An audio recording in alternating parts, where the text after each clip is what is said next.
So we get rejected, right? We get that pain of rejection, and that tends to breed obsession. Rejection breeds obsession, and it keeps you stuck on your ex. You keep thinking about her. You can't get her out of your head, and it turns into mental loops.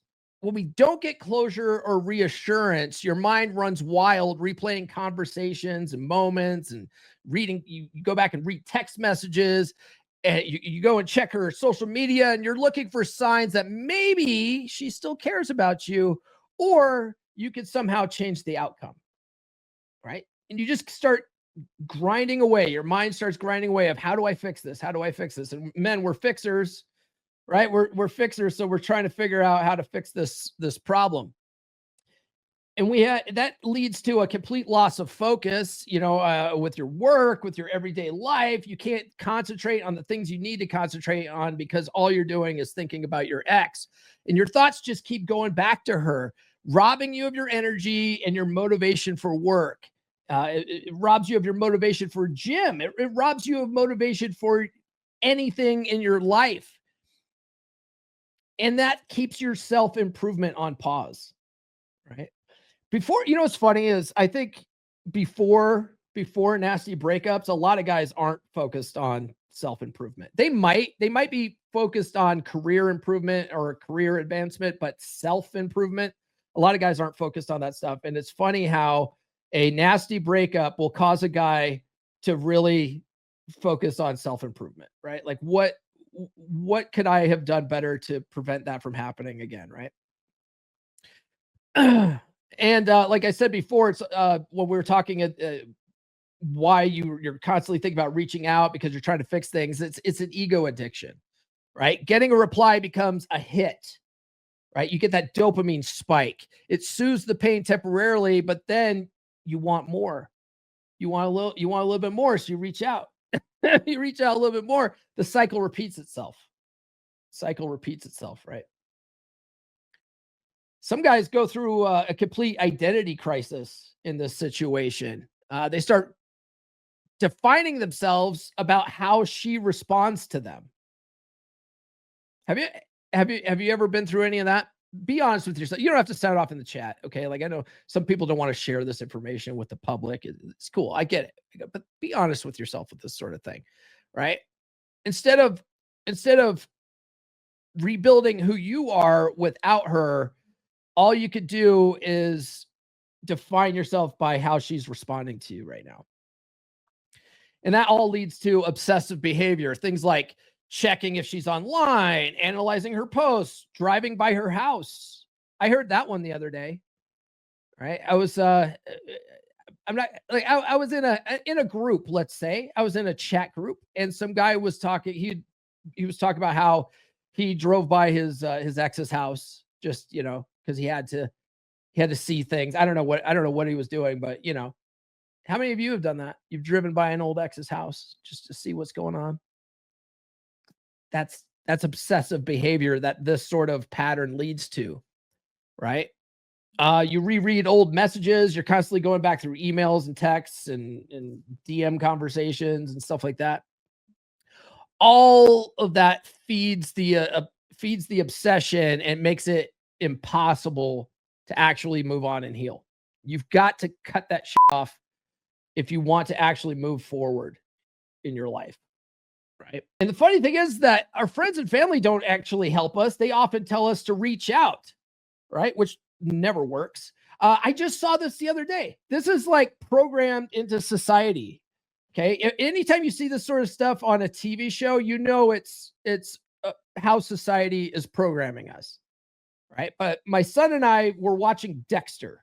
Okay. I've never seen Dexter. I never really got into that show when it was on, but my son decided, hey, Dad, you want to watch Dexter? I hear good things. I keep seeing TikToks about it. I'm like, yeah, why not? I've never seen this. So we're watching Dexter. We're in season 2 now.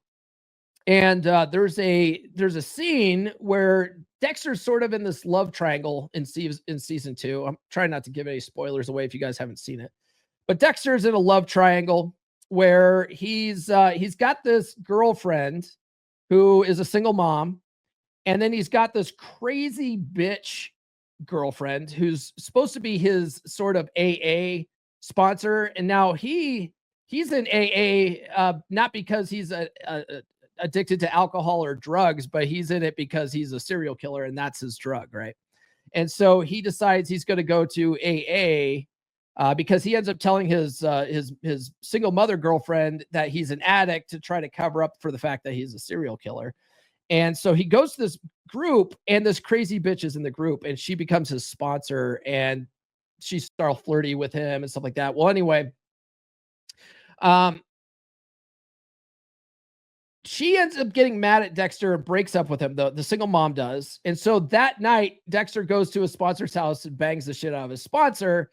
And then he comes back to his now ex-girlfriend's house, and she finds out about it, and she's, dumps him for good. And so what does Dexter's sister tell Dexter to do? You got to fight for her. No, you girls say things they don't mean all the time. You need to go and chase her and talk to her. That's what friends and family will tell you to do, right? Just go talk to her. Say something. Just reach out. And it doesn't work because of all the things I talked about in the beginning. It makes you come across even weaker and needier, which further drives that nail into the coffin, right? What is Zombie saying here? Zombie says, trouble is women have unlimited supply of men, dating apps, Instagram, etc. I chatted to a Brazilian chick one time who posted a gym selfie on Instagram, and later she had Neymar Jr. DM her. I don't know who Neymar Jr. is, but I'm assuming he's a rich guy. I don't know. But yeah, you're right. You're right, Zombie. Women do have unlimited options, and most men don't.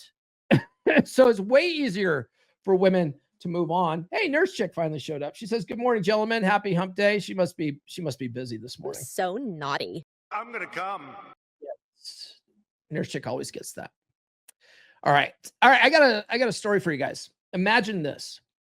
There's a man, Chris, staring at his phone late at night. The room is quiet. So quiet you can almost hear his heart thumping. Can you see it? The blue glow, the unsent message, the way his thumb hovers over the send button, not quite ready to cross that invisible line. Maybe you felt that urge too.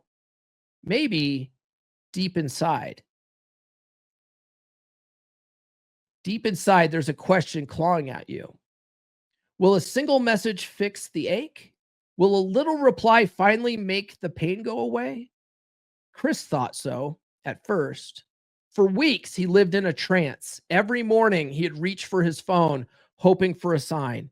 Every night, he would lie awake, mind racing with memories, doubts, old conversations. What did he do wrong? Could he fix it? Was she missing him too? You know that loop, the endless what if. Chris was trapped, not by her, but by hope. He believed just one message would soothe the sting of rejection, patch up his confidence, and put the pieces back together. But something strange happened when he did nothing. Days turned into weeks, and instead of sending that text, Chris let his phone rest. He let the silence grow, uncomfortable at first, then almost peaceful. He noticed the world around him again, the early sunlight through the window, the sound of his breath, the hunger to feel alive. Chris laced up his running shoes, barely recognizing the man in the mirror. He ran a block, then two. The first time it hurt, but he kept going. Can you feel the change? Each day, Chris poured his energy into something real. Instead of waiting for a message that might never come, he started building a life that didn't need it. He went to the gym. He ate better. He finally put in the extra hours at work and went for that promotion just to see if he could do it. With every new challenge, the craving to text faded, replaced by pride. Real, deep down pride that can't be shaken by someone else's silence. Weeks passed. Chris joined a photography club. He found himself laughing, meeting new people, trading stories and ideas that had nothing to do with his past. And then, one day, a message did appear on his phone from her. His heart raced. He read it and smiled. He didn't feel the need to reply right away. He didn't feel the urge to chase or impress because in that moment, Chris knew his breakthrough never came from a text or from someone else's validation. It came from the moment he chose himself. Imagine if, just like Chris, you stopped waiting for someone else to unlock your future. What if you poured all that energy, all that longing into the life you could be living right now? The message you need isn't from your ex. It's the one you send to yourself. The decision to move forward, to grow, to create something that no one can take from you. As you listen, you might notice a feeling building inside, the realization that real healing never comes from someone else's words. It comes from action, from choosing yourself again and again until you don't need anyone's reply to know you're enough. And now, as you breathe in, notice what you want your next step to be. Will you keep waiting for the past to change? Or will you step into the life you deserve? New episodes every Monday, Wednesday, and Friday. Subscribe now.